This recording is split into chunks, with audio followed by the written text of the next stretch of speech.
Àwọn tó lára àgbà yìí dá, àwọn ló láṣà àti èdè. Dídédé lárugẹ nílẹ̀ Oòduà o, àwa gangan ni bàbá.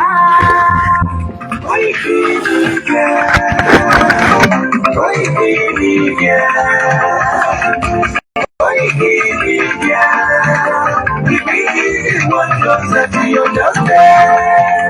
They never sabi wetin we carry for her. But they move closer before them to sabi. I said they never know wetin we carry for body. But they move closer before them to sabi. Ọ̀kìn lọ lọ́jà ẹyẹ, ìníhùn ló ló lájú. Ẹyẹ tó torí kodò bí àdó ọ̀pẹ̀tẹ̀ lẹ́nu. Ká ṣiṣẹ́ fún ilẹ̀ bàbá wa. Ká ṣiṣẹ́ fún ìlú bàbá wa. Ká jùmọ̀ sowọ́pọ̀ ká lè gbódùdúwà ga. Odùduwà kò bá lè gbé wa. Ọmọ Odùduwà ṣègìrì. Ẹ dìde fún ẹ̀kọ́ adúláwọ̀. Ká lè jọ jùmọ̀ gbé gbélẹ̀ ìlérí. Káwa lè gba oko ilẹ̀ wa. Ká ṣiṣẹ́ ká lè jọ gbàdé. Ká lè gbàdé adé adúláwọ̀. Àwa ni mọ̀lẹ́ tí yóò tàn káàkiri. Ọmọ Odùduwà ni wá. Koiki Media, àwa là ń gbé tó lárugẹ. Ètò tó gbọ́dọ̀ ògo tí wàá máa yí. Àṣà ẹgbẹ́ polówó ọjà wà kájé gbúgbà yín jẹ. Ètò tó gbọ́dọ̀ ògo tí wàá máa yí. À ń gbé tó lárugẹ, à ń gbàgbà lárugẹ. Ètò tó gbọ́dọ̀ ògo tí wàá máa yí.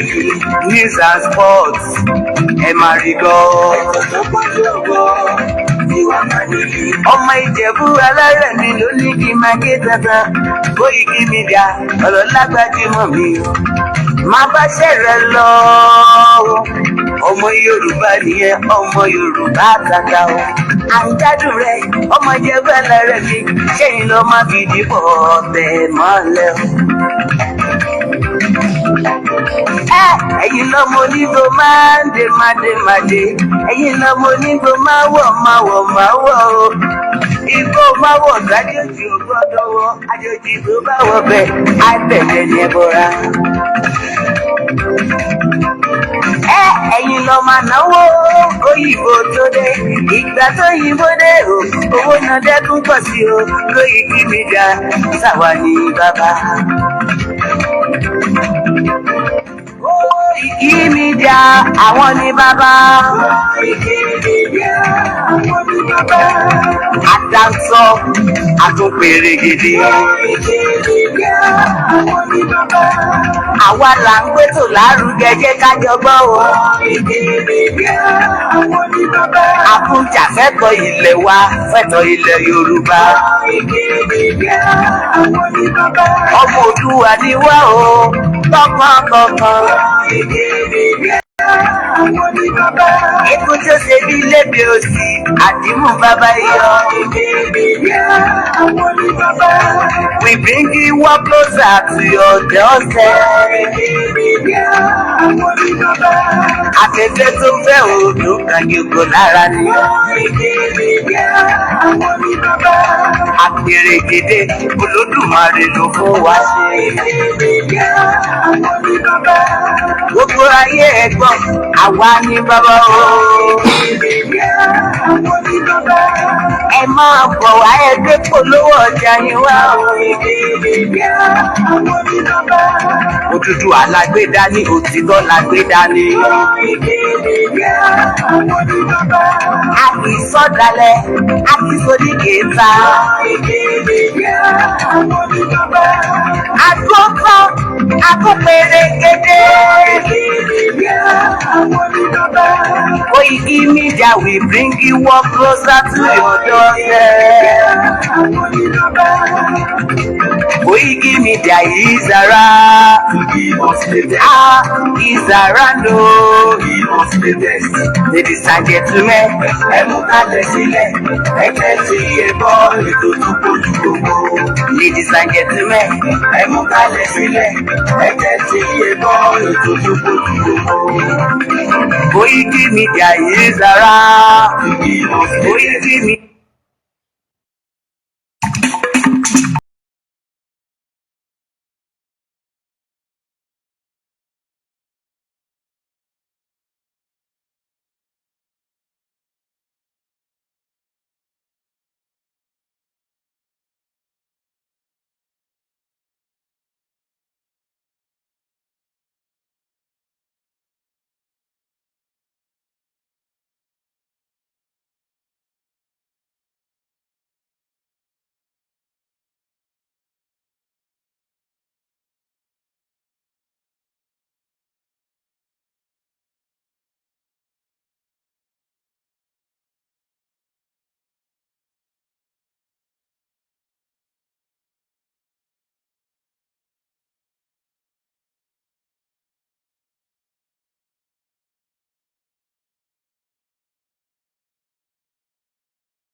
Ó yẹ tí máa sùn Ádámù wà ní ẹ̀sùn òyìnlẹ̀ lórí ogún ọ̀run ẹ̀tẹ̀tẹ̀ tá múra. Gbogbo ọmọ Ondo state, gbogbo Èkìtì state, Ọ̀yọ́ state, Ògùn state, Ọ̀ṣun state, Lagos state, Ògùn ń bọ̀, Ògùn ti yí wa ká, ẹja dìde, ẹja múra ogun kalẹ̀, Ògùn ti dé.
Mr Emmanuel Òjó, ẹ múra, ẹ lọ múra ogun kalẹ̀, Ògùn ti wọlé dé.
bẹ́ẹ̀ ni Yorùbá gbọ́n, àtẹnujẹ ló ń pa wá, ẹ má jẹ́ ká tanra wa. A gbọ́n ṣùgbọ́n àtẹnujẹ, ohun tí a fẹ́ jẹ ó ti èèyàn míì ti fi ba nǹkan tó fẹ́ jẹ́ ó ti fi bà á jẹ́. Ẹ káàsán gbogbo ẹ̀yin olólùfẹ́ wa tí ẹ ti ń darapọ̀ mọ́ wa lórí ètò. Ẹ bá wa share ètò yìí, ẹ bá wa share.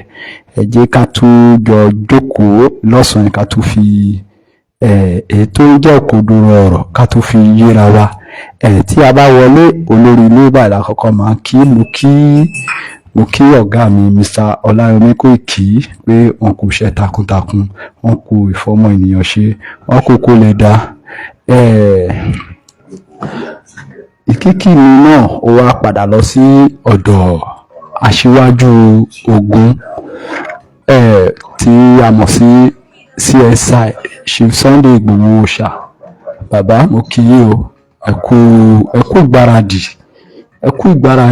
ẹ kú àgbàsílẹ̀ wa. Gbogbo ohun tí ẹ̀ ń tò, gbogbo ẹ̀ dáadáa ló máa bọ́ sí o. Mo tara bẹ́ẹ̀ mo kí bàbá mi Professor Banji Akintoye, bàbá dáadáa, bàbá tó fi láti àárọ̀ ayé wọn lọ́ ti ń jà fún Yorùbá tí wọn ò fi ọjọ́ kan tí wọn ò fi dáwọ́ dúró. Bàbá dáadáa, bàbá tó mọ iyì ọmọ. Mo kí bàbá mi Professor Banji Akintoye. Bẹ́ẹ̀ ni mo kí Deputy YSDN Mr. Enmola, mo kí wọn pé ẹ káàsán o. Mo kí gbogbo ajìjàgbara pátápátá. Bẹ́ẹ̀ ni mo kí gbogbo ẹ̀yin fáǹsì Koiki Media, ẹ káàbọ̀ sí orí ètò. Ẹ bá wa share, ọwọ́ tí ẹ fi ń share ẹ ní fi gbọ́mọ sí. Ọwọ́ tẹ fi ń tẹ fi ń share, tẹ fi ń comment ẹ ní fi gbọ́mọ sí o. Ẹ jẹ́ ká tó pe àwọn ọmọ Yorùbá, ká tó pè wọ́n sí àkíyèsí tọ̀sán pé àwọn ará ibi wọ́n ti wọlé dé o, ogun ti wọlé dé gbogbo ilẹ̀ Yorùbá. Gbogbo ilẹ̀ Yorùbá ni Fúlàní agbénipa, àwọn jihad tí wọ́n ti surround wa.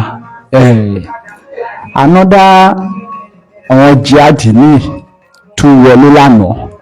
Ẹni tó bá ti wo fídíò yẹn, ó kọ̀ jẹ́ pé a lè fi fídíò tí òun ṣe àwakọ́lá ní, a lè fi wọn àwọn èèyàn nítorí pé wọ́n ń rìpọ́ọ̀tù àwọn péjì wa kọ̀ọ̀kan. Ó ti ń affect YouTube wa kan, tó túmọ̀ sí pé òun ò ní jẹ́ ká lè play ẹ̀. Mo bẹ̀ yín, mo rọ̀ yín, ìwọ tó bá wà ní diaspora, ẹ pé àwọn tẹ bá ní sílé kán lọ múra kalẹ̀ o. Kò sí gómìnà kankan tó ń bọ̀ wá defend wa nílẹ̀ Yorùbá o. Ó ti wọ̀n sí wa ń sìn kedere wípé àwọn ará ibi àpò ara wọn nìkan làwọn ń jà jù. Àwùlẹ̀ tún lè máa ṣe àtúwí asán. Ohun tí a nílò ń sìn láti pé ká máa sọ fún àwọn èèyàn wa ni pé ẹja lọ múra ogun kalẹ̀. Ogun ti wọlé dé, ogun ti wọlé sínú orílẹ̀-èdè Nàìjíríà. Àwa Yorùbá nìkan la dẹ̀ kù tí a ti gbà fún ẹni tó yẹ ká gbà fún. Tó pé tó bá yẹ pé a ti gbà fún, tí a bá gbà fún CSI olóyè Ìgbòho Òòṣà lásìkò yìí, ó yẹ kí àwọn leader ilẹ̀ Yorùbá kán ti pe CSI, kán ti pè é, kán béèrè ohun tí a lè ṣe. Nítorí pé mo sọ lórí ètò lánàá, mo ní Sunday Igboho òun ni Jésù tiwa nílẹ̀ Yorùbá, tí èmi á dẹ̀ máa sọ́lí gẹ́gẹ́ bí orúkọ wọn, màá máa sọ wípé Májàsọ́lá. Gbogbo Yorùbá àsàkánà ó yẹ ká ti ní Májàsọ́lá dé, tó ṣe pé a máa ní ọlùdé, tó ọlùdé máa wà fún. Ìgbòho Òòṣà, Jésù tiwa ni, ànábì tiwa ni, Májàsọ́lá owó baba dámì. Ìmọ̀ràn tí mo fẹ́ fún gbogbo ọmọ Yorùbá ni pé ẹjá gbà fún Ìgbòho Òòṣà. ẹjá gbà fún òun ni ẹni tí Ọlọ́run fi ṣẹ́ rán. Ẹ wo àtìgbà tí bàbá yìí ti kúrò nílẹ̀ Yorùbá, ẹ wo àwọn iṣẹ́ ibi tí àwọn ará ibi tí wọ́n ń ṣe nílẹ̀ Yorùbá. Ẹ wo àwọn iṣẹ́ ibi tí wọ́n ń ṣe. Ṣé ká ní pé ẹ ti pe bàbá ẹ̀ sí round table tí ẹ ti fún ní support tó bá need, gbogbo ẹ̀yin leader ilẹ̀ Yorùbá, mo ní bíbí pé àṣà náà ilẹ̀ Yorùbá ti ní ìsinmi, because tàwa máa ka méjì ìsìn ó ní iye ọdún tí ọ̀rọ̀ tá à ń sọ ètò ti tó, going to 3 years now, láti 2001 tí ẹ ti lé bàbá yẹn sí ẹ̀yìn odi. Ẹ̀yin fún ara yín dẹ̀ níyì ẹ lè defend wa, kí ló wá ṣẹlẹ̀ tẹ́ ń gbógun ti àwọn tó lè defend wa? Kí ló ṣẹlẹ̀? Ẹ̀yin ìjọba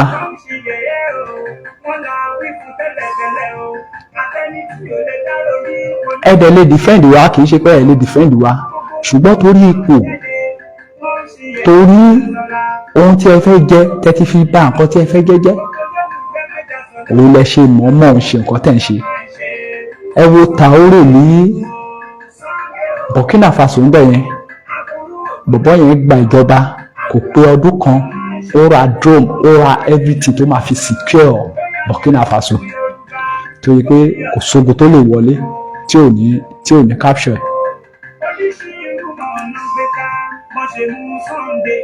Kí ni ìṣòro wa? Ẹgbẹ́sẹ̀ ẹgbẹ̀lé àkáǹtì olóyè. Ìjà tí olóyè ń jà kì í ṣe ìjà tara ẹ̀, bí ó ṣe pé ìjà yìí pé ẹ má pa ìran mi mọ́, ẹ má pa ìran mi mọ́. Òun ni ẹni tí ẹ wá ń lé kiri. Fúlàní tó ń pa wá ẹ rí wọn lé kiri o, wọ́n ń rìn kiri ìgboro tí wọ́n ń kó AK-47 kiri, kò sẹ́ni tó bẹ̀ wọ́n lọ́wọ́ wò.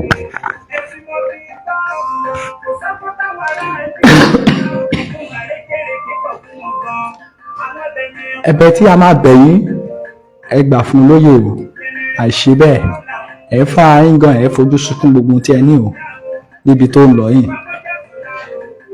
Ẹ wo àwọn jihad tí wọ́n wọlé lánàá, ẹ wo bí wọ́n ṣe pọ̀ tó,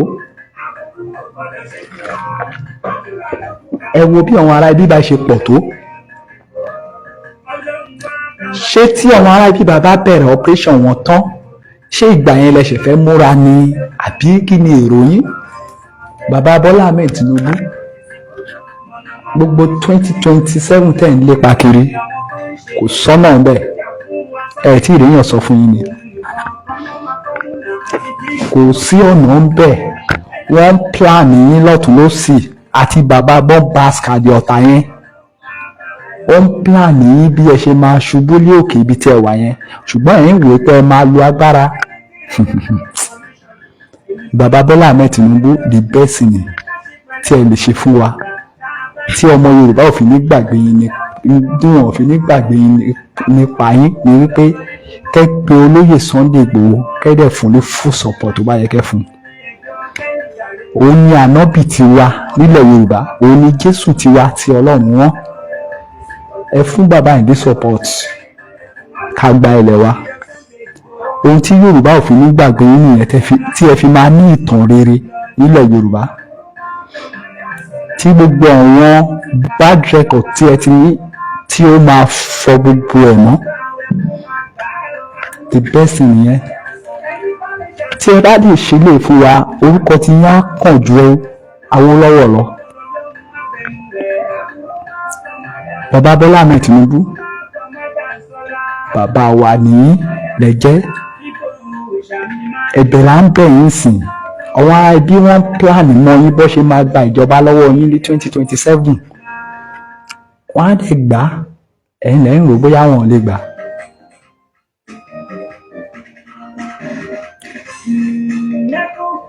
Ẹ̀yin lẹ́yìn rò bóyá ẹ lè rí agbára lò, ẹ lè rí agbára lò.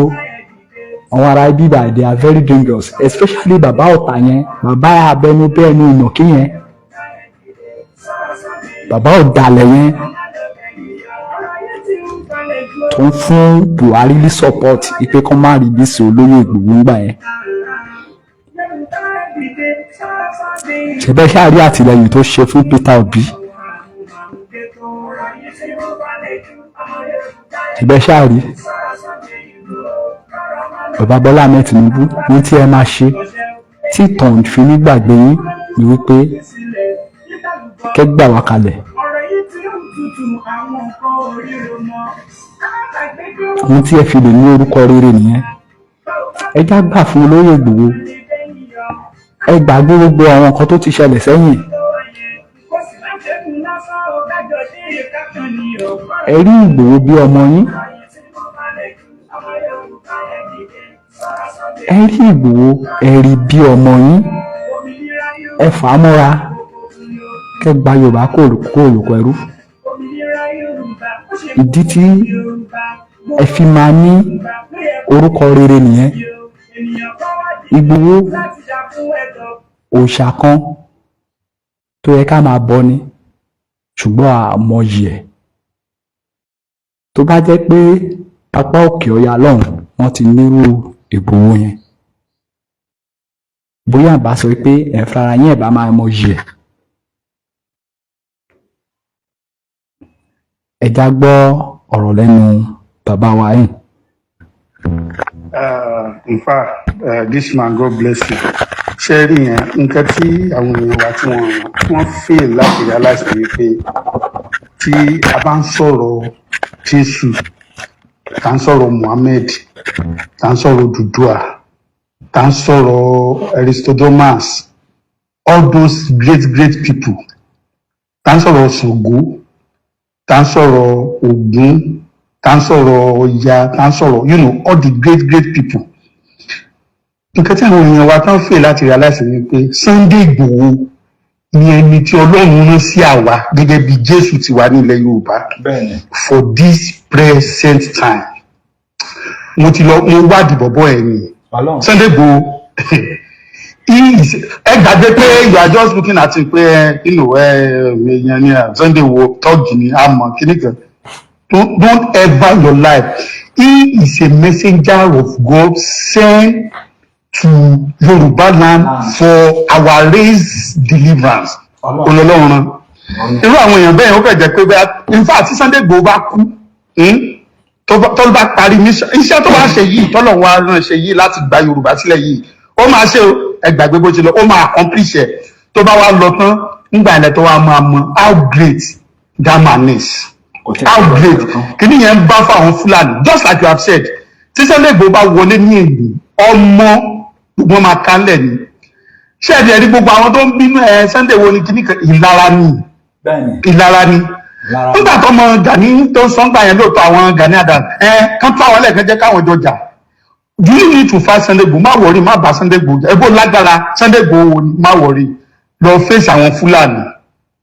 Gbogbo ẹ̀yin tẹ́ ń bú Sunday Igboho Sunday Igboho ṣe kìíní kan ìwọ má wọrí ṣó ti gbọ́ àti gbọ́ Sunday Igboho ọ̀lẹ́ni ẹnu ní ó fẹnu jáwáyà mo gbà fún ẹ má wọrí sórí nǹkan tí Sunday Igboho ṣe yẹn ìwọ kan lọ ṣe one quarter ẹ̀ mi ní kó ṣe gbogbo ẹ̀ ìdá kan nínú ìdá mẹ́rin ẹ̀ go and try it kó wá mọ̀ pé Jésù kó wá mọ̀ pé Jésù ń ṣe Yorùbá ọmọ Júù ni you will know and that is the thing. Ẹni bíi tiẹ̀ lọ́lọ́run máa rán sí and God doesn't use Ọlọ́run ń lo àwọn God doesn't use the established the professors the knowledgeables Ọlọ́run máa ń lo things that are inferior things that are not worthy to confuse the people láti jẹ́ káwọn èèyàn mọ̀ pé òun ni Ọlọ́run alágbára Ọlọ́run ń lo àwọn èèyàn gàgàgàgà tẹ́ ẹ̀ máa gbójú Ọlọ́run ń lo àwọn Abíọ́lá kankan Ọlọ́run ń lo àwọn yẹn Ọlọ́run ń lo àwọn Ọbásanjọ́ àwọn èèyàn bíi Sunday Igboho tẹ́ máa wò pé àbọ̀bọ̀ ẹ̀ mọ̀ mọ́ náà ṣé òun sọmọ kápẹ́ńtà ni àgbẹ̀dẹ ló ń ṣe náà ẹ̀ tó máa ń tọ́kadà ṣe agbèrò níta fi máa mọ̀ wípé he is a messenger of God sent to us.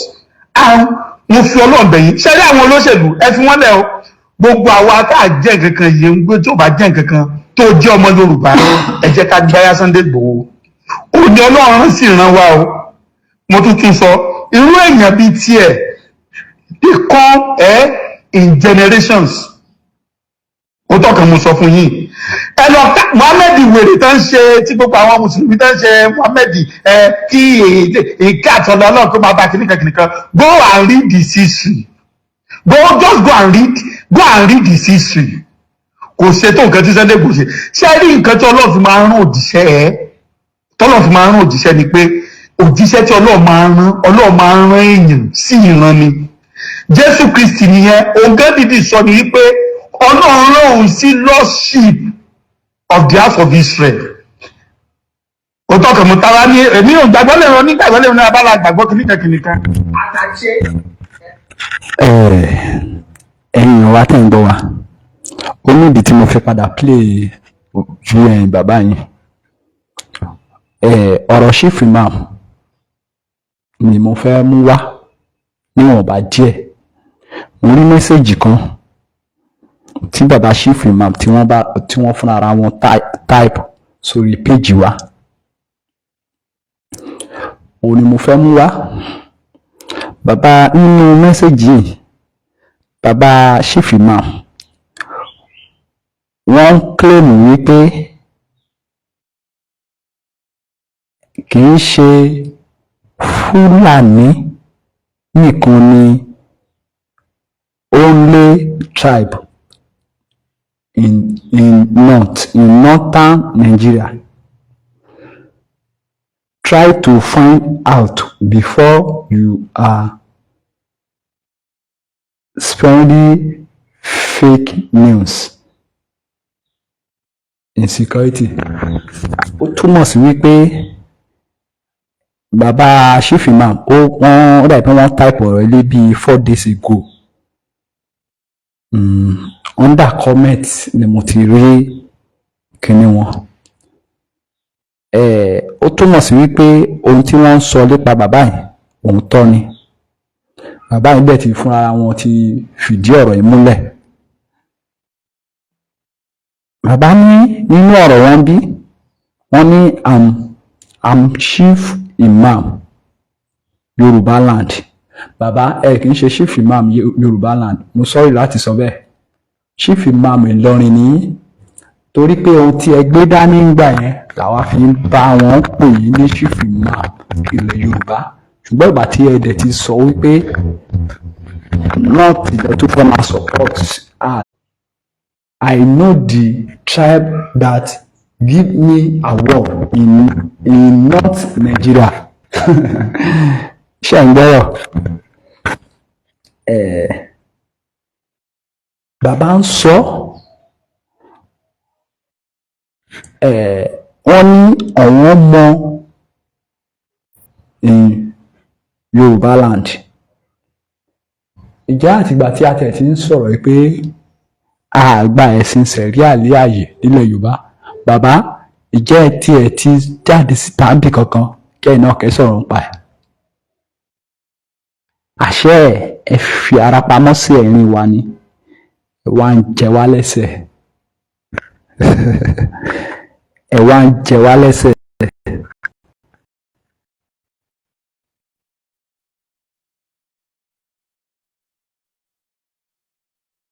Ẹnìkan wá dáhùn ní ìlànà ó ní bàbá pé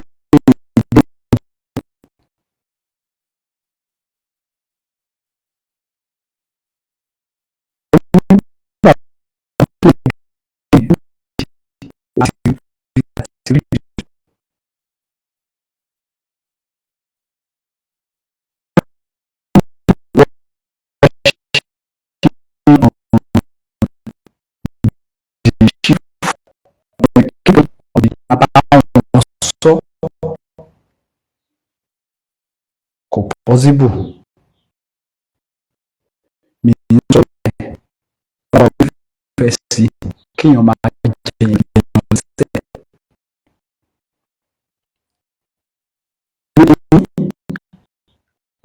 Àwọn mi sọ̀rọ̀ lárántí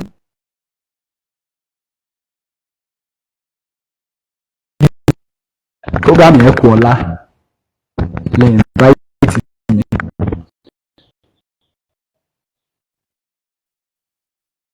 Tẹ́ bá rántí mo ní mo fẹ́ wá yín wá sí lọ́rùn tẹ́lẹ̀ kí wọ́n wá sí program lọ bẹ́tà fún wa dẹ̀ ìyàgbọ́ tí bèrè wọ́n lè rẹ̀. Mo ṣe jí láti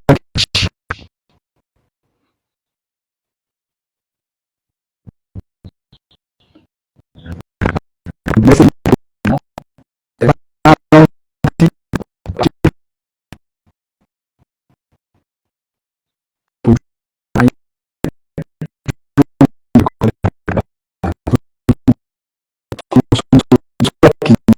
bẹ́ẹ̀.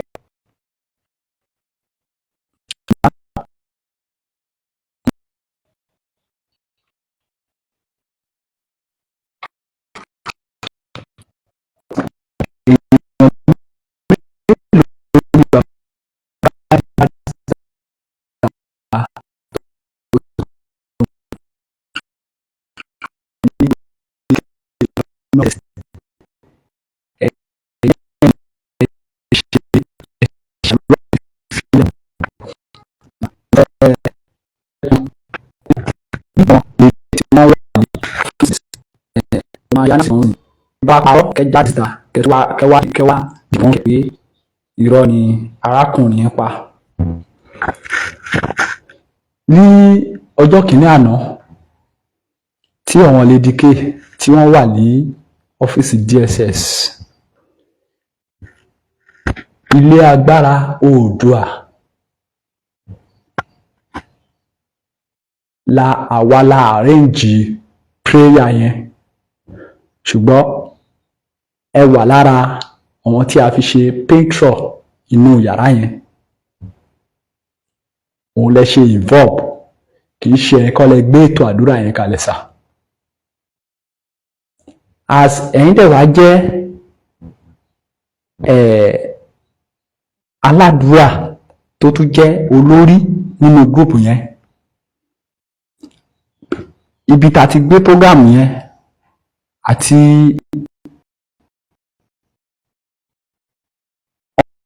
ọba àgùn ní Ọ̀ṣun state ni orí ìbúrò dẹ̀ díẹ̀ lọ́sàn-án ibẹ̀.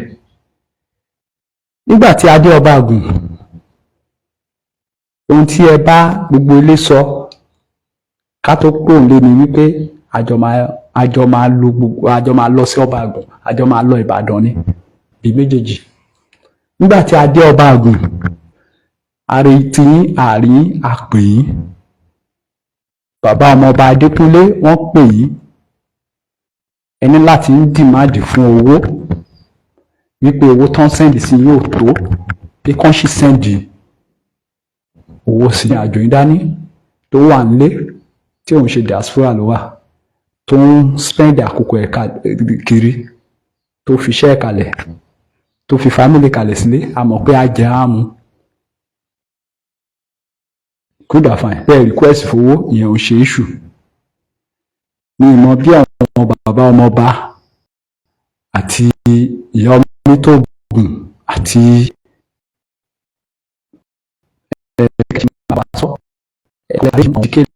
Nàìjíríà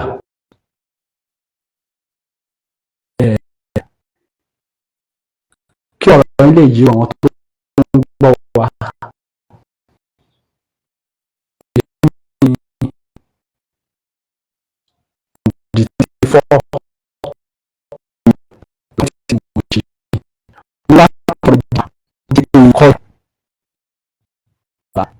Ìlú kì í ṣe ṣífì nílẹ̀ Yorùbá ṣífì nílẹ̀ wọn. Bàbá jọ mí lójú gan nítorí pé mo like bàbá yẹn.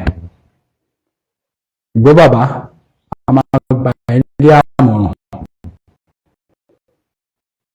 tí ẹ bá lè bá wa rìn ìrìn àjò mímọ́.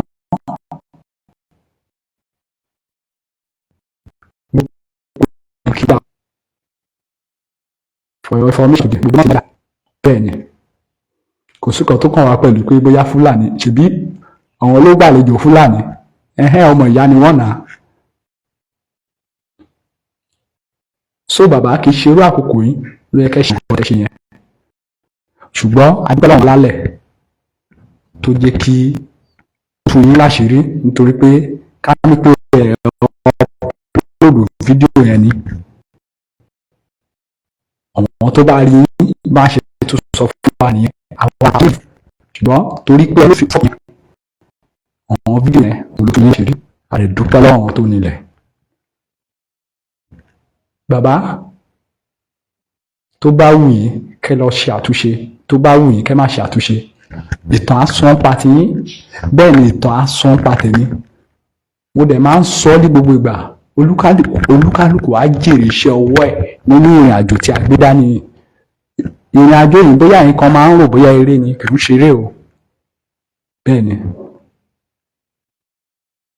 mò ń sọ àwa yẹn á sọ̀rẹ́ńdà ẹ̀mí wa ohun tó bá fẹ́ jásí kó jásí torí pé ewu kan tó ń ṣẹlẹ̀ sí ìran ọmọ aládé àwa ń sọ ẹ̀yin kan wá ń gbàbọ̀dé fún wa ẹ̀yin nù ọlọ́run àfàyín lé kóòtù ọlọ́run Elédùmarè lọ́wọ́ bẹ́ẹ̀ ni tó bá jẹ́ pé èmi ni bá dalẹ̀ bẹ́ẹ̀ ni ẹ̀san tó bá yẹ kí àwọn alálẹ̀ kan san fún mi kó san fún mi tó bá dẹ̀ jẹ́ pé ẹ̀yin náà ni ẹ máa wo àtúbọ̀tán yín bó ṣe máa rí nítorí pé kò dùn mọ́ mi inú àsìkò tí mo wà ẹ̀ ibi tí mo fẹ́ràn ìyá mi tó bá yẹ pé ìyá mi ló gbàbọ̀dè fún mi lásìkò yìí máa jáde fún Ọlọ́run mi ìmìíràn tó lè gbàbọ̀dè fún mi tó lè gbàbọ̀dè fún Yorùbá nínú ìrìnàjò tá a gbé dání tí mi ní jáde fún mo kàn pọ́ṣù ìyá tó bí mi lọ́mọ wípé mi gbọ́dọ̀ rí mọ́ kó lọ dìbò mọ́ látijọ́ tí mo ti gbé ìrìnàjò dání ìyá mi ò dẹ̀ kọ ohun sí mi lẹ́nu kí ni ti yín á ti wá jẹ́ tí iṣẹ́ ilẹ̀ bí mi mo lè nífẹ̀ẹ́ yín ṣùgbọ́n mi lè nífẹ̀ẹ́ yín ju ìyá mi lọ bẹ́ẹ̀ ni ohun tó ń pa àwa lẹ́kùn ẹ wá lọ fún rẹ̀yìn ẹ̀yin ni wọn Ọlọ́run yẹn lóòótọ́ lẹ́ẹ̀kan sí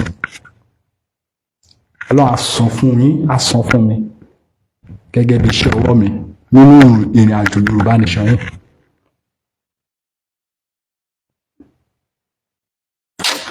Okay. Once again, Koiki Media will bring the world closer to your doorstep. Èyí ni on the 24 March 2025. Gbogbo ẹ̀yin tẹ́ bá gbọ́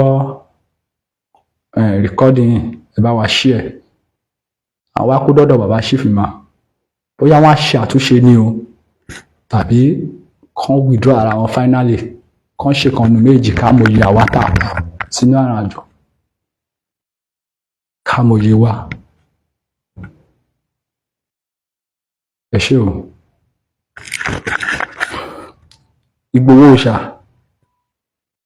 ìwọ tó o bá ti gbà fún Ìgbòho Òòṣà nínú ìrìn àjò yìí ó ń tanra ẹni. Ìgbòho ní ànábì òun ní Jésù wa nílẹ̀ Yorùbá. Ìgbòho ní Jésù òun ní ànábì tiwa nílẹ̀ Yorùbá. Tó o bá ti gbà fún ò ń tanra ẹ. Bẹ́ẹ̀ ni àṣírí ni ìwọ tó o bá ti gbà fún Ìgbòho òun ni ànábì mo tún tún sọ òun ni ànábì wa òun ni ànábì wa òun ni Jésù Kristi wa òun ni Jésù Kristi wa nílẹ̀ Yorùbá. Tó bá yá a máa ní májàsọ́lá dé tí pé ọlùdé a máa wà nígbà tá a bá débi tá à ń lọ. Bẹ́ẹ̀ ni because ó deserve ẹ̀. Ẹni tó yẹ kí gbogbo leader Yorùbá kàn pè mí kàn fún ní full support gbogbo ohun tó bá ń fẹ́ kàn fún kó kọ́ wa bí wọ́n ṣe ń ja ogun nítorí pé ọjọ́ kìíní àná tí Jésù Kristi wá sí Israel ó kọ́ àwọn ọmọ Israel bí wọ́n ṣe ń ja ogun ni. Bẹ́ẹ̀ ni Báíbù tí gbogbo wa ń gbé kiri lénìí a kàn ń dì sí ara wa ni.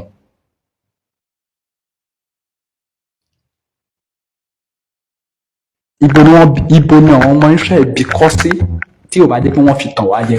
Ibo náà bí kọ́ sínú Bíbélì wípé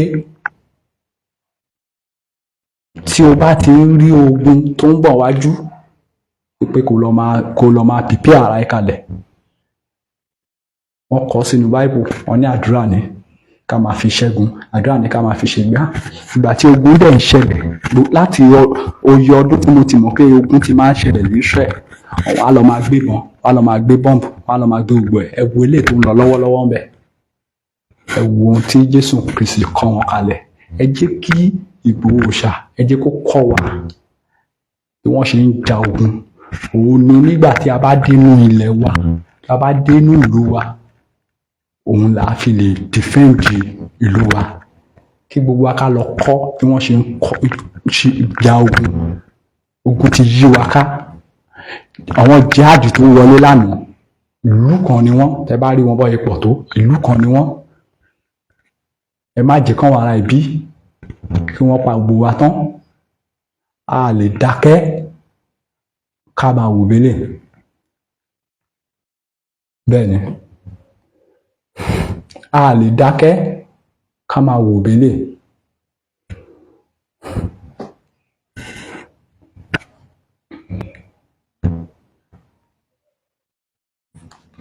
Israel àti Palestine tó bẹ̀rẹ̀ ogun wọn, Pastor Adébóyè ṣe fídíò pé àwọn wà behind Israel, àwọn máa pray fún Israel. Can you imagine? Ṣé Israelite ni? Ṣé àwọn ọmọ ẹ lè kó gbá? Ṣé tógun bá wọlé Yorùbá ṣáwọn ọmọ Adébóyè wọn lè kó gbá kan lọ sí Israel? Ṣé máa fún wọn citizenship? Ṣé tí àti jẹ́ kó gbé Israel náà? Ṣé lè fún ẹ ṣé ìfà ṣé lè fún ẹ ní citizenship ní Israel? O ò lè dọ́mọ ọdún wọn, o ò lè fẹ́ ọmọ ọdún wọn gan. Gbogbo àwọn wèrè tán láwọn Mùsùlùmí àwọn ń ṣe kìnnìkan nílẹ̀ Yorùbá, ṣé wọ́n lè gbé Saudi ni?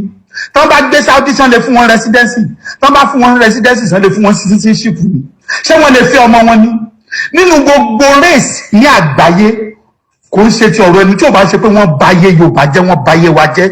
Gbogbo ìwà burúkú tí Yorùbá ń wù lénìí, we learnt it. Báyẹn kọ́ ni wà, báyẹn kọ́ lọ́nà ṣe dá wa. À ń ṣèyàn burúkú. Nínú gbogbo race, I live in America. I've met with different race, different people from America, because America is a place tó jẹ́ pé kò sí ẹni tó ń wá lágbàáyé, kò sí country wàá rí. You will have made whether the Chinese, the Europeans, the Indians, the African, kò tí ẹ̀ sí ní anywhere in the world, America wà ti meet wọn. Bí mo ṣe ń meet pẹ̀lú a lot of people, wọ́n á realize pé Yorùbá ni Ọlọ́run dá yàtọ̀ jù. Àwọn Saudi wèrè, àwọn Arabu yẹn, àwọn náà worst jù nínú gbogbo àgbà. Nínú gbogbo race tí mo ti rí o, àwọn Arabu, àwọn Saudi kankan Arabu yẹn, àwọn náà worst jù. In fact, àwọn yẹn wọ́n tún worst, they are wicked. They are very worst. Irọ́ dẹ̀ ni. Most of, in fact, mo tiẹ̀ ti make up mind mi sí pé mi tiẹ̀ ní gbé ká mi lọ fún ẹni, these Arab people láti ẹ̀ ti bá mi service ẹ̀ mọ̀. Almost like 4 times they will lie. Àwọn ọ̀rọ̀ sọ, tó wá jẹ́ oh Africa, hey, I like Africa. You see, oh God, I like Africa. No, I just want to help you. Just fix it. Just $200. Irọ́ ni o, olórí burúkú ayé àtọ̀run ni wọ́n. They are very wicked. Tẹ́ bá mọ bó ṣe máa. Iṣẹ́ aláwọ̀ black gan, they see us like animals, like monkeys. Má ṣe rí wa, àwọn olórí burúkú wèrè kan, akóra wọn jọ, Saudi, kìnnìkan, Ọlọ́run ṣe kìnnìkan sí Saudi, Ìlọrin jìnnà sí iná, ó súnmọ́ àlùjọ náà, àwọn wèrè, Ìlọrin súnmọ́ àlùjọ náà. Ẹ̀yin sì wà nínú ẹni wà nílẹ̀ Yorùbá nílọrin, ẹ̀ẹ́dẹ̀gbẹ́kújẹ, ẹ̀gbógun èkújẹ kẹ́ kọrí sálùjọ náà, kẹ́ẹ̀dẹ̀dẹ̀ eléyìí kò nídìí kẹ́ máa gbé nílọrin tó súnmọ́ àlùjọ náà, ẹ̀gbógun èkújẹ kẹ́ kọrí sálùjọ náà gan. Ẹ̀yin wèrè dédé olórí burúkú gbogbo. A ní ká gba ilẹ̀ wa. See, let me tell you, forward this message wide and near. We must get out. Ṣé ẹni tí a bá gba ilẹ̀ wa? Oh my God. Oh my God. Oh my God. You don't understand. Ṣé ẹni gbogbo ẹni tẹ́ ń gbé Nàìjíríà yẹn? You don't understand what it means to be a citizen of a nation. Olórí burúkú àwọn wèrè, àwọn àgbà òsì àgbà òfò. Tẹ́lẹ̀ ní kú sí bí asọ́tà tí bí sátọ̀ ń wà tó jẹ́ pọ́ máa ráde dojú alẹ́ ni. À ń sọ ń gbà yẹn wọ́n ní Tinubu ni ọmọ wa ni. Ṣọmọ yín ti wá débẹ̀ sí yìí ṣé ti ṣẹ́ ní ti sìn. Tinubu tó jẹ́ pọ̀ gangan ló ń tà wá. Ọmọ Tinubu ló ń ṣe mítìn pẹ̀lú Gumi. Adẹ̀ ń tanra wa àwọn bàbá wa ní bàbá kankan o èmi tuntun sọ́lé nìṣẹ́ èmi mọ Tinubu ni nọ́ọ̀bì sí pé kìíní ṣẹ́rí Tinubu tí àwọn Fúlàní bá pèlè ní pé òkè condition táwọn fi máa support ẹ̀ fún 2027 ni pé gbogbo àwọn tó ń support ẹ̀ kó lọ gé orí gbogbo wọn wá gbogbo ọba ilẹ̀ Yorùbá kó lọ gé orí gbogbo wọn wá Tinubu á bèrè pé ìgbà wo náà need ẹ̀ and how soon did they need it for you to know gbogbo nǹkan tó ń ṣe yẹn okay just tell me kí ni development kan tí Tinubu ti mú wálẹ̀ Yorùbá láti ìgbà tó ti di president tẹ ló yàtọ̀ sí Ọbásanjọ́ olórí burúkú the same WhatsApp group gbogbo ìdọ̀wọ́ olórí burúkú gbogbo wọn kí ló ti ṣe gbogbo àwọn tí yóò fi ń joyè gbogbo àwọn ó fi ẹnìkan jẹ lórí immigration ó fẹ́ ni gbogbo àwọn tó fi jẹ post tó fi sí post is for his own personal selfish gain he is not for the development of Yorùbá land tí Hausa bá jẹ president àbò jẹ minister wọ́n máa lọ ń tún ìlú wọn ṣe ni tí nìkan tó ti ṣe olórí burúkú ẹ̀ olóhùn la títì láti Èkó olóhùn là lọ sí Calabar òun là lọ sí Kano ṣé nǹkan tá a nídìí nìyẹn ọ̀nà Ìbàdàn sí Ògbómọ̀ṣọ́ kò ṣeé rìn ọ̀nà Abẹ́òkúta sí kìíní kò ṣeé rìn kò ṣe gbogbo àwọn yẹn ó ń ṣe ọ̀nà látẹ̀kù you know the funniest thing ẹ tún lọ wádìí ẹ tó wá tún gbé contract yẹn fún ọmọ ẹ àti Ṣàgúrì ló tún gbé contract 15 billion àbí $23 billion ọmọ ẹ ló tún gbé contract yẹn fún ẹ̀yin dẹ̀ wò pé Tinubu ń ṣe nǹkan àlópònú ló pọ̀ jù nú yín ṣé wọ́n ṣépè fún yín ni pé kẹ́yìn wá ṣẹrú láyé tí yín ṣé gbogbo àwọn agbọ́dọ̀ máa káwọn sókè bàbá o ọmọ olódò dẹ bàbá nìyẹn bàbá nìyẹn síwájú ni ṣé wọ́n ṣépè fún yín ṣé orí yín burú ni ṣé wọ́n ní kẹ́yìn máa ṣe rere láyé ni wọ́n ní kẹ́yìn máa jẹ gọ́fúnà wọ́n ní kẹ́yìn máa ṣe kìíní ni mọ̀ pé tá a bá ní ilẹ̀ wa tí ó ń kálukú bá ní ìlú ẹ̀ ọmọ ilé Ifẹ̀ lè ní Ọọ̀ni of Ifẹ̀ tó ń ṣe náà dandan bísínẹ́sì tiẹ̀ ló ń ṣe torí òun náà mọ̀ rí pé tán bá gba ìlú gbogbo góòdì tó nìkan dá wà ó máa wa góòdì yẹn máa fi tún gbogbo ìlú ṣe they are just doing their own business so tó bá ṣe wò pé lọ́ba ẹni dòye ẹni gómìnà ẹni kìíní kan ìkọ̀ọ̀kan náà máa pa gbogbo yín tán everybody must arise and save life tán bá ti pé rally everybody jáde ìgbà ẹni ìlú wa tó lè dà ẹ máa wá sí ìlú òyìnbó ẹ máa sin òyìnbó òyìnbó á tún wá sí Nàìjíríà á tún wá di ọba lórí yín nígbà tí mo wà ní Nàìjíríà mo ní àwọn bọ́ọ̀sì kan church mi ń gbà yẹn tó ń ṣiṣẹ́ pẹ̀lú àwọn Chinese company CCECC mo kàn lọlé wọn dọ̀kan ní òyìnbó ẹ̀ bá pè ọ̀rọ̀ tí mo ń sọ báyọ̀ 2004 àbí 2005 lórí òyìnbó ẹ̀ bá pè ẹ̀yìn mo lóyìnbó Chinese yẹn bá pè ọmọ ní yíṣà tí òun bá ṣe ń bá sọ pé yẹsọ̀ bá mi pé masters làwọn máa ń pè àṣà 2005 àbí 2005 ni wọ́n sọ fún yìí o CCECC ìgbà yẹn wọ́n ní bẹ́ẹ̀ Fáṣọlá àbí Tinubu náà tó gbé ó ṣe gbé kọ́ńtàtì bàdá.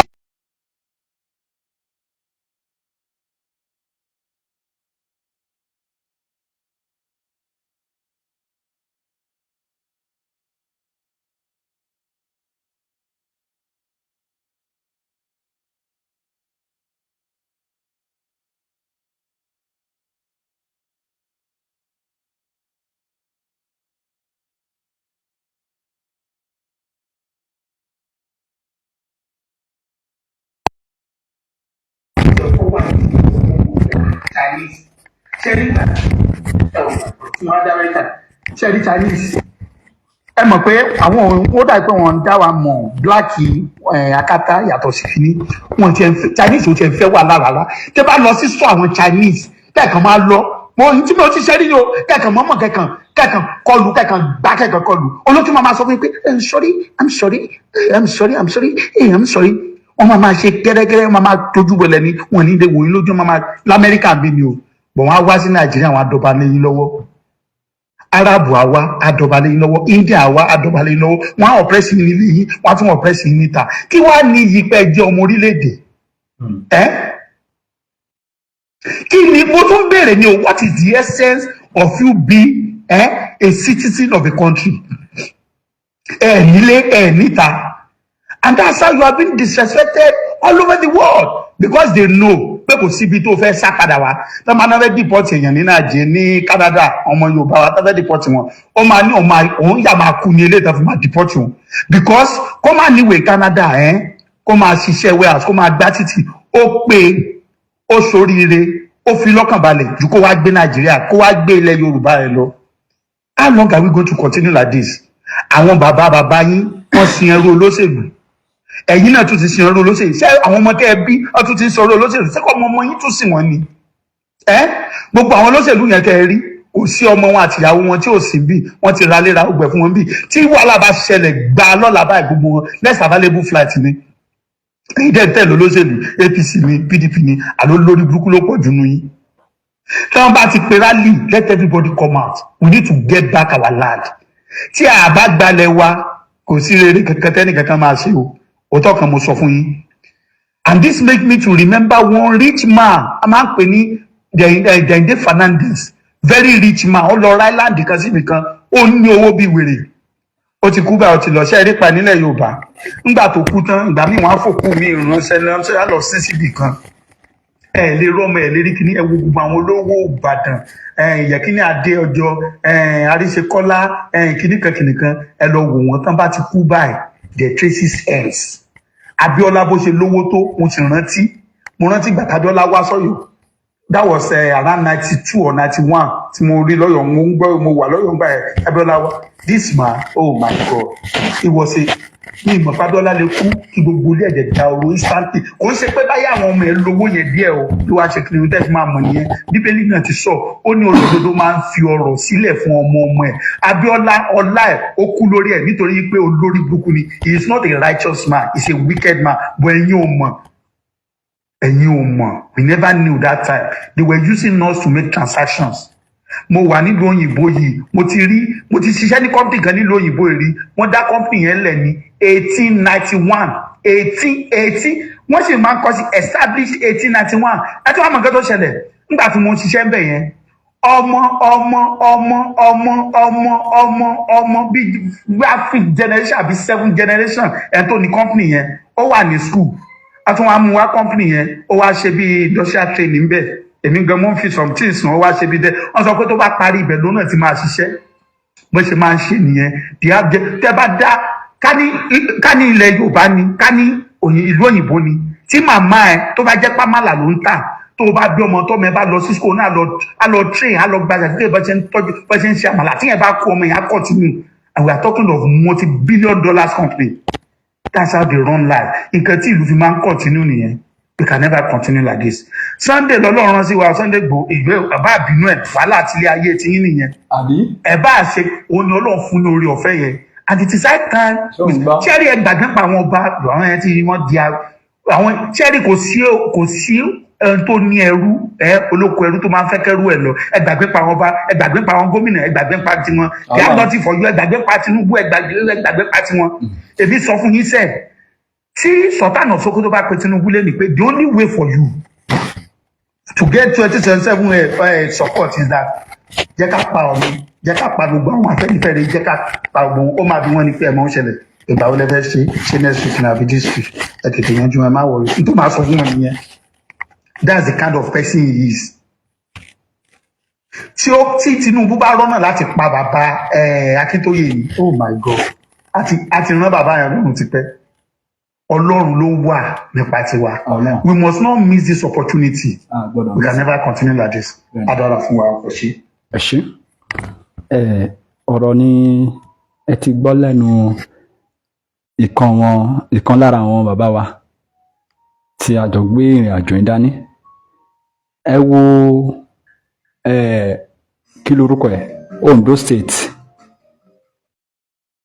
Ẹ wo ọgbọ́n tí gómìnà Ayédàtiwa tó tún dá sí àwọn èèyàn nígbà tí àwọn èèyàn ń protest wọ́n wá wò pé kí ni ohun tí wọ́n lè fi gbé àwọn èèyàn wa mọ́ra wọ́n fi sísẹ́mù pè wọ́n ní ó yẹ kán wá sí ọ́fíìsì ni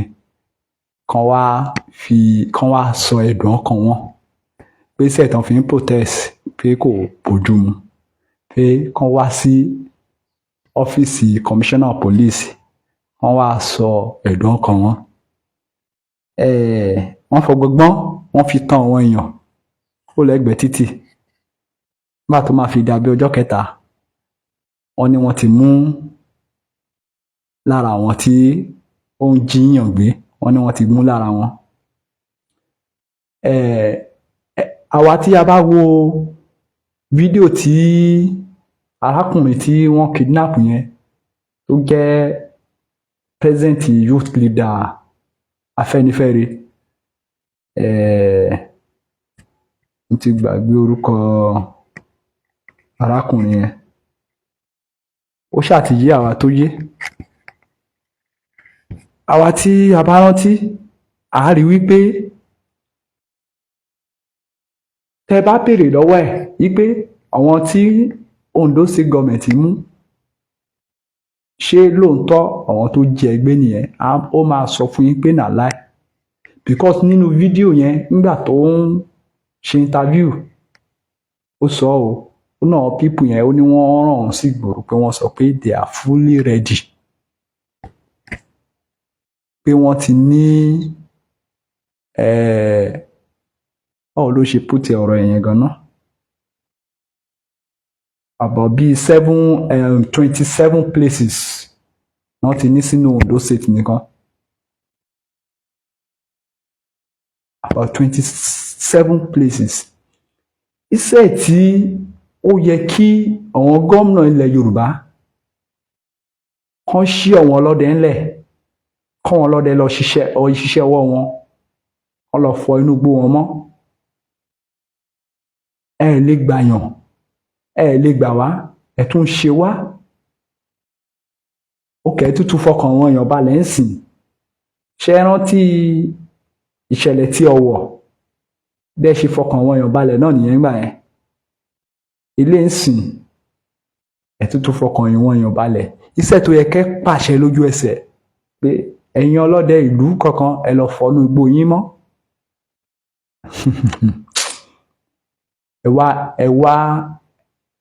ẹ wá ń fi ẹ̀mí ará ìlú ẹ wá fi ń wá ipò kiri Ọlọ́run á dẹ̀ dá yín lẹ́jọ́ o ẹ̀ pípù yín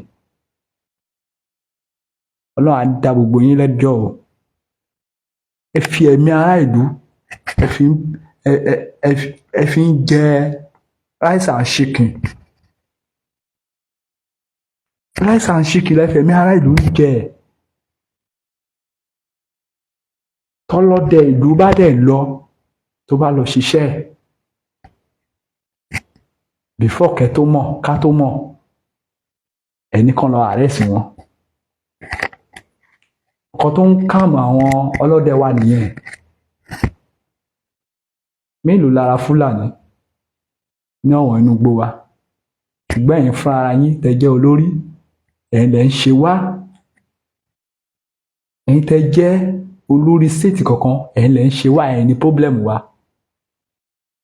ẹ̀yin nìṣòro wa ẹ̀ lè provide security fún wa tàbá dẹ̀ tún ní pé ká tó provide security fúnra wa ìṣòro ni gbogbo yín tẹ́ ń dalẹ̀ Yorùbá Ọlọ́run á san yín lẹ́san ẹ̀san tó tọ́ sí yín Ọlọ́run á san yín. ní Nàìjíríà mọ́ o Nàìjíríà ó ti kú tipátipá láti 2014 àti tó pé 2014 láti pé 100 years Yorùbá nation àti tó lọ ẹ wo gbogbo tẹ́lẹ̀ Yorùbá ò sì kí gbogbo ẹni tó sọ bẹ́ẹ̀ bá mi nà wọ́n lẹ́gbàá bó bá jẹ́ president ló sọ bẹ́ẹ̀ pẹ̀lẹ́ Yorùbá ò sì kí bá mi nà wọ́n lẹ́gbàá bó bá jábọ̀ sílẹ̀ lónílẹ̀ Yorùbá ò sì kí tó bá ní lọ bá mi nà wọ́n lẹ́gbàá bó bá jáwọn MSR Ọlọ́run bá mi nà wọ́n lẹ́gbàá bó bá dẹ̀ jáwọn gọ́ọ̀nọ̀sì o tó nílẹ̀ Yorùbá ò ní síbi tó má ní pín bá mi nà wọ́n lẹ́gbàá Ọlọ́run jọ jẹ́ ká mú kó ara kó pa àwọn tilétilé Ọlọ́run bá mi rú wọn tọmọtọmọ Ọlọ́run jọ ó jáwọn councillors kó lè fi. lọ́ba o tí gbogbo ilẹ̀ Yorùbá pátápátá mi ò di tẹ̀mọ́ba. Àmọ́ṣá ọmọ ẹni tó bá gbàgbọ́ lè fún wa.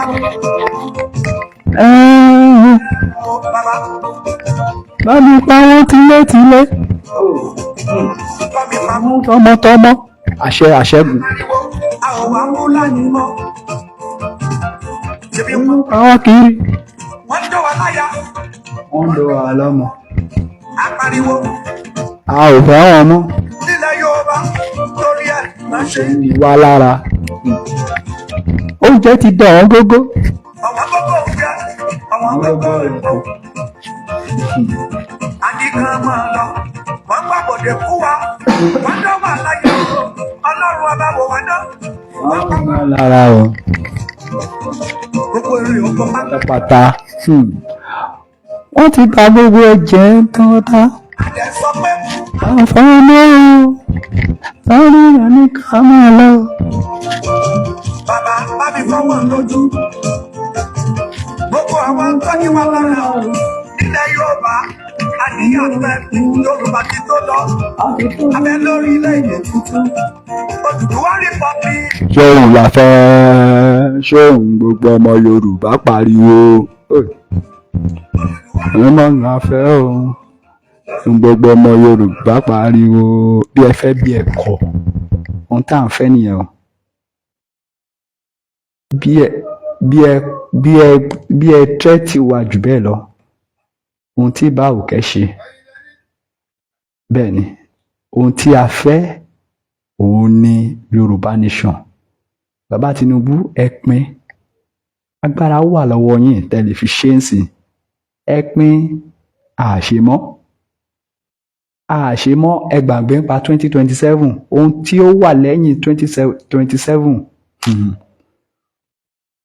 ohun tó wà ní ẹ̀yìn ẹ̀fà ó ju èje lọ bẹ́ẹ̀ ni ó ju èje lọ tẹ́ ẹ bá mọ̀ ẹ má rò bóyá ilé ìtẹ́kọ̀ọ́ ṣe ní 2023 tẹ́ẹ̀dẹ̀jẹ́ lọ ṣe mọ̀ pé ìgbà yẹn àwọn nọ́ọ̀tì yẹn fúnra ara wọn ní interest nínú yín gbà yẹn ṣùgbọ́n lísìn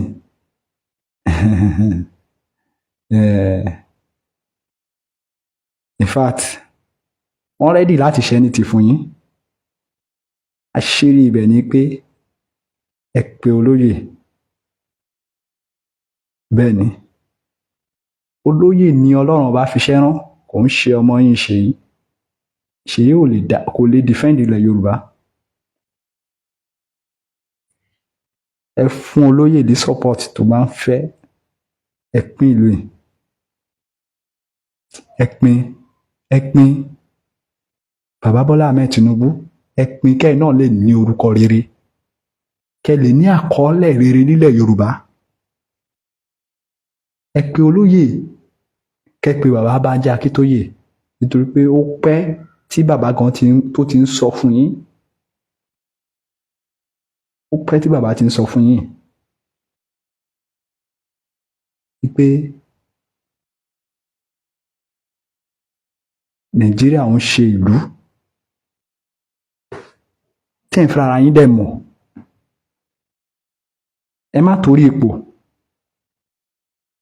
bí wọ́n ṣe sọ ọmọ Yorùbá da ẹran ọmọ Yorùbá da ṣúyà bí wọ́n ṣe sọ wá da ẹranko tí wọ́n ń pa ọmọ Yorùbá bíi pé màálù tí wọ́n ń gbé lọ sí kí lorúkọ ẹ̀ abatíọ̀ tí wọ́n fẹ́ lọ pa lábatíọ̀ ibi táwọn alápatà ti máa ń pa màálù tí wọ́n bẹ̀rẹ̀ sí ń pa ọmọ Yorùbá ó ti pọ̀ jù ẹ má kọ etí kò kàn mí the same àwọn yẹn lẹ̀ ń ṣèjọba lé lórí the same àwọn yẹn ni ẹ̀ ń ṣe kíni lé lórí lẹ̀ ń ṣèjọba lé lórí.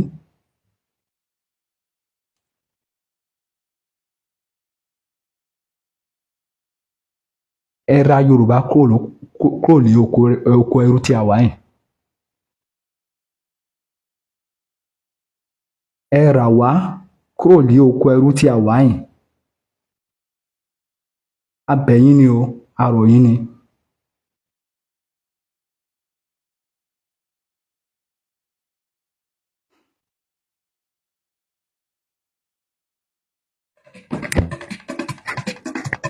ìbàbá wọn síwájú tí ń bá ní làgòdò ojúbò ní wá pẹ̀lẹ́ yẹn jẹ́ kójú mi ṣe àkọsíwé mi mọ̀rẹ́ o kó má ṣe dópin. Bàbá wa síwájú bàbá nílé àgọ́dọ̀. Ojúbọ ní wá pẹ̀lẹ́ yẹn jẹ́ kójú mi ṣe. Àkọ́jẹ́wé mi máa rí o kó má ṣe dópin. Àkọ́bí Òṣùpá mo fẹ́ kọ́lé mo dẹ̀ yanjú nínú tọ́kọ mi ni pé a kì í fojú pani rẹ ó jẹ́ júbà síwájú táwọn tó ń bọ̀ lẹ́yìn mi ìyẹn nílé àgọ́dọ̀ rí. Bàbá wa síwájú bàbá nílé àgọ́dọ̀. Ojúbọ ní wá pẹ̀lẹ́ yẹn jẹ́ kójú mi ṣe. Àkọ́jẹ́wé mi máa rí o kó má ṣe dópin. Yorùbá lè rí òkè fákọ́mẹ́ náà fa ní ti bàbá mi kọ́ o bàmí àlélá o Ṣáídé Òṣùpá o ọmọkùnrin ọlá ọkùnrin àkọ́kọ́ bàbá Akímù. Tẹgbẹ́ lọ. Ṣùgbọ́n mẹ́tẹ́ ní sí mi tẹ́lí sọ pé o sí nọ́ọ̀sì màmá Déwálé màmá ọlọ́tẹ́ ẹja máa tọrẹ. Ṣé gbogbo ní tọ́lá òun fún wọn ni wọ́n fi tọrẹ? Bàtà Àkọ́bí Òṣùpá bá sọ ẹsẹ̀.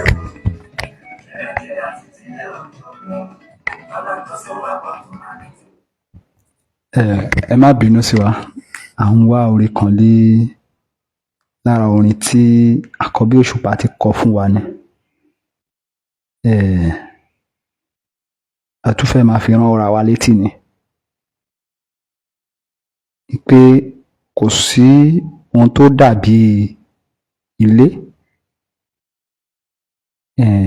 àfi tá a bá padà sílé nìkan.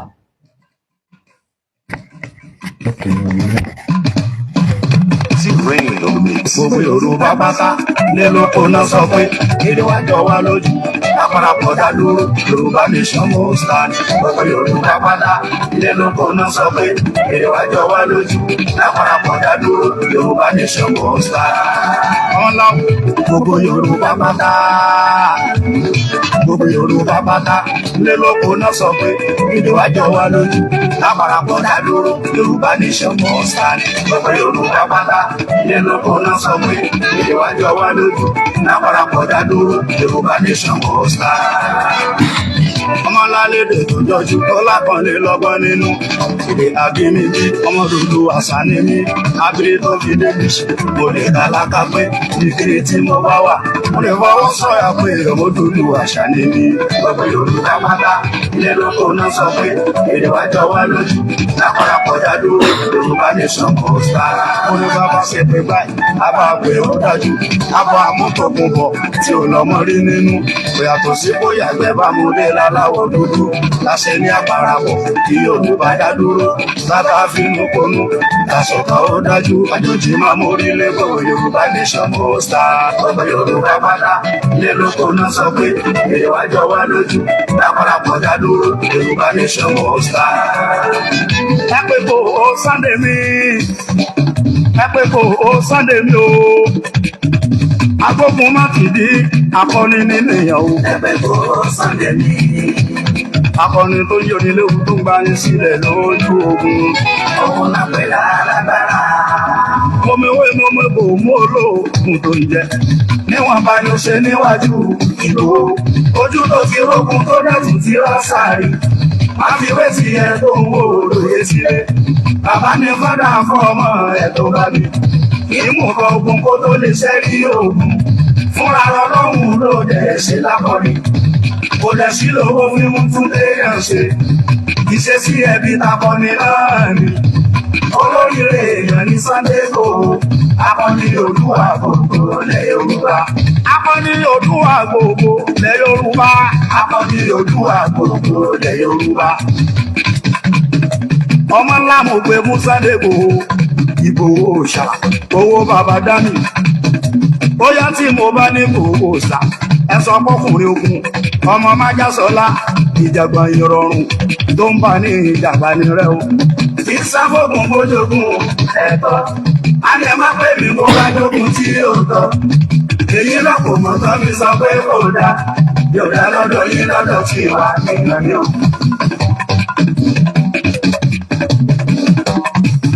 Ẹlẹ́dàá Oòduà ló bá wa mú Sunday wá pẹ̀lú ààrẹ Gani Adams ọ̀ràn míyàn tó nú ìyẹn lájúlé ọ̀run Ọ̀rúnmìlà ló la Yorùbá lójú. Àwọn alálẹ̀ Yorùbá tí wọ́n ti kú tán ti lọ. Tẹ́lẹ̀ dáhùn òkú látànà títí lèmi. Àkọ́sà àwọn akọni nílẹ̀ yìí. Fún rọrùn ọmọ Yorùbá. Lálẹ́ bọ́ kúrò lóko àwọn ẹrú.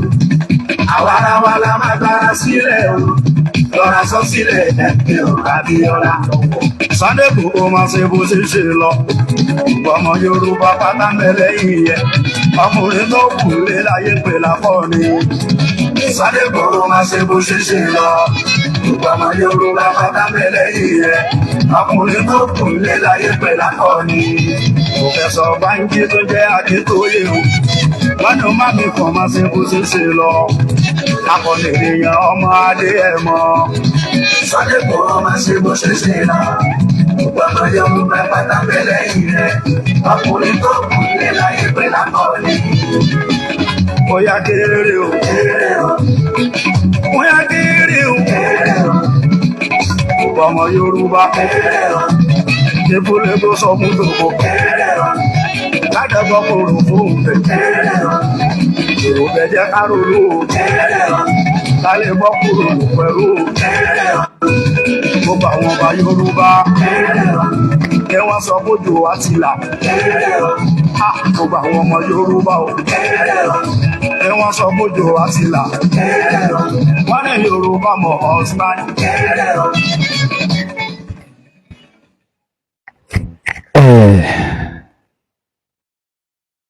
Ẹja sọ fún wọn wípé ojú wa ti là, wípé Yorùbá nation là ń fẹ́. Yorùbá nation ni o.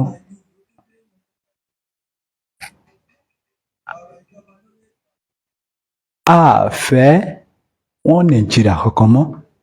Apẹ̀yìn arọ̀ yín ni gbogbo ẹ̀yin àgbààgbà ilẹ̀ Yorùbá.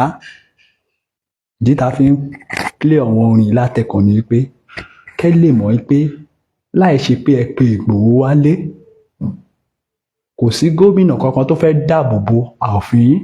Mo ń sọ fún yín. Ọọ̀ni of Ilé-Ifẹ̀,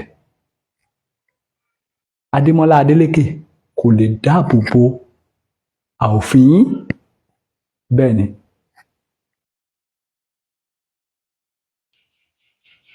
Nínú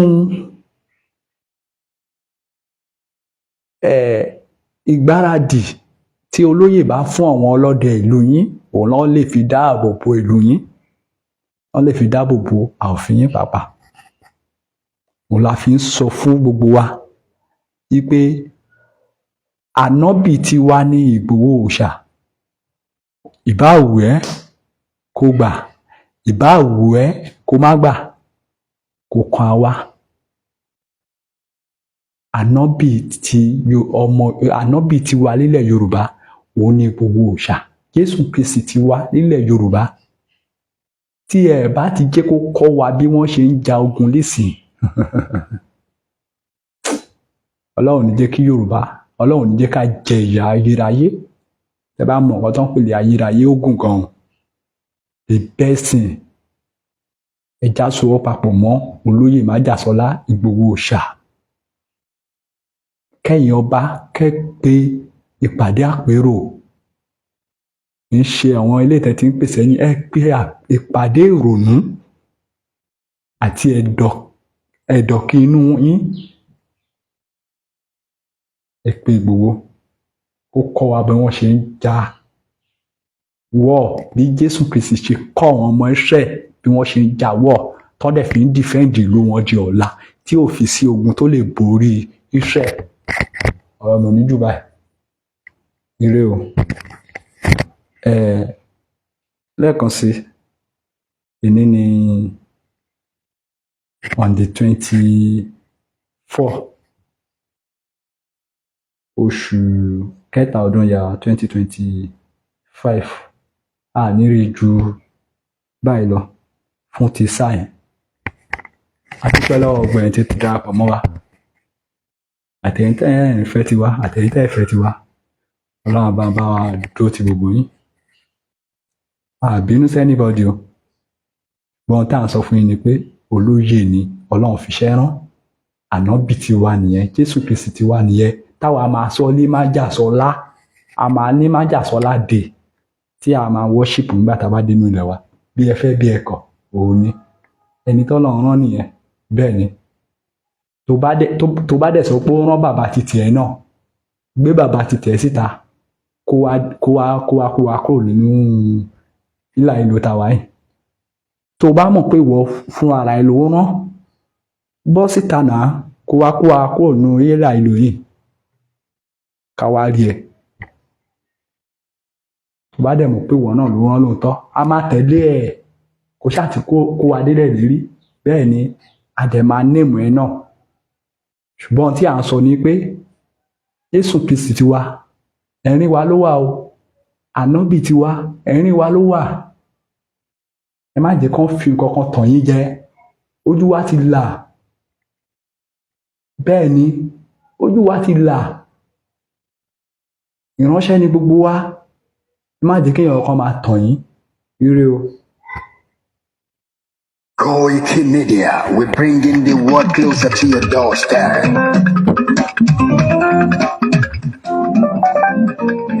Koiki Media, Koiki Media, Koiki Media, we bringing the world closer to your doorstep.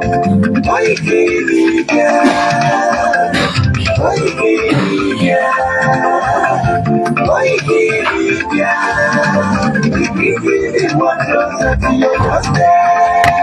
Àwọn sọ́lára àgbà yìí dá, àwa ló láṣà àti èdè. Ìgbéde lárugẹ nílẹ̀ Oòduà o, àwa gangan ni bàbá. Koiki Media, Koiki Media, Koiki Media, we bringing the world closer to your doorstep.